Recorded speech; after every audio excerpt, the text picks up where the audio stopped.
This is probably the most bizarre way to revealing a potential Porsche next-generation overtaker, or is it? By now, it's no news there's definitely an update coming to the Porsche 911 lineup, but just how updated will it be? Are there secrets lying just within our reach we haven't deciphered just yet? Well, we're going to share something really interesting in this video, and I guarantee you don't want to miss it. Alright, let's get right into it. By now, it can be stated confidently that Porsche has mastered the art of reinvention across all its models, but especially with the 911. This has been on the play for more than 5 decades, and the automaker has shown no sign of fatigue or disinterest as they continue to adapt, update, and make to top-notch its famous model's blueprint without needlessly letting go of the brand culture, core identity, or trademark that comes with driving one of these cars that I believe is not something any manufacturer can pull off. Porsche, however, is extending this incredible experience to the next update of the 911, anticipated as a 2025 model, which will simply be tagged 992.2 like previous models. Mild tweaks will be made to the styling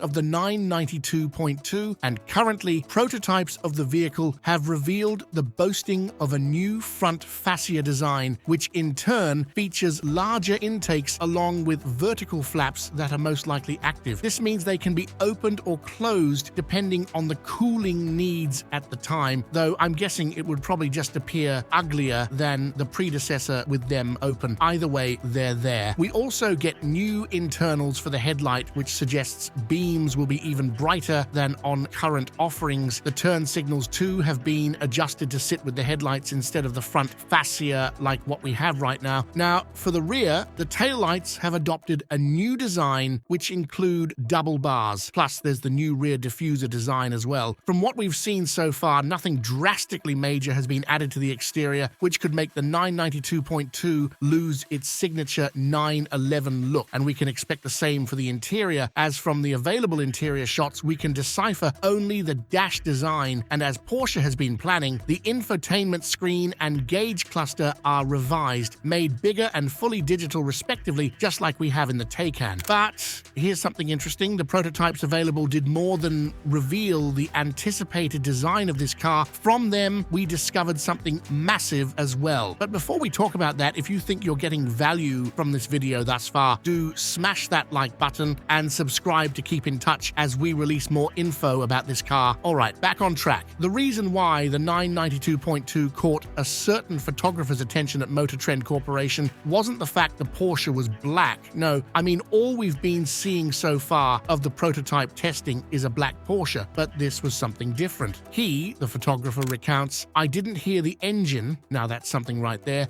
but he continues, "and I didn't see an intercooler or airflow openings for one," and that sentence just escalates the definite prediction possibilities that comes with it. First, a silent Porsche simply means an electrified engine. This therefore rings the bell that change is coming to the iconic 911 for 2025, as along with subtle styling tweaks, the 992.2 generation 911 will bring electrification to Porsche's rear-engine sports car, and though most 911s will welcome this upgrade by use of a 48-volt electrical system which powers an integrated starter generator made to complement the brand's renowned flat 6 engine, the lineup could as well eventually see the addition of a gasoline-electric powertrain option. This hybrid could make its appearance sometime after 2025, likely bearing the name THEV. Talking more on this hybrid option, the system will incorporate a 400 volts electrical system, an electric motor that takes care of the front wheels, which is also capable of producing around 80 to 90 horsepower, an integrated starter generator, and a battery approximated 2 kilowatt hour that gets juice from either the gas engine or regenerative braking. The combination of all these result in a powertrain which reportedly weighs under 60 pounds. Now, to balance that would be the 395 horsepower twin-turbo 3.0 liter flat 6 modified for hybrid duty. The total output generated, therefore, could come in at about 475 horsepower. However, we might not see the option of a manual gearbox owing to this complexity. On the brighter side, Porsche is rumored to having a much more powerful hybrid in the works, whose output could well see 520 horsepower, significantly enough to close up the gap with the other 911 GTS and turbo trims, which, as it may be, will be swapping out powertrains as well. So these guys could ditch the 3.7-litre forced induction flat 6 engine to replace with a new twin turbocharged 3.6-litre unit. Moreover, the screaming 4.0-litre of the current GT3 and GT3 RS could be boasted by a naturally aspirated variant of the car, but for now, the 992.2 Carrera and Carrera S models will keep the twin-turbo 3.0-litre engine. However, a fully electric version is still a long way off, probably coming with the 998 generation, which will be successor to the 994 generation, expected to debut in 2028 as successor to the 992. Ultimately, the 911 lineup will spell the end of Porsche's going electric, as the automaker's intention was to retain petrol power into the 2030s. Though official pricing hasn't actually been released, we know we won't have to wait long for one, as the car could debut as early as July 2024. What we'll have to wait for, however, is a supercar 3 times as good as the 992.2 coming for the 2025 model year. Also, watch this next to find out all about it.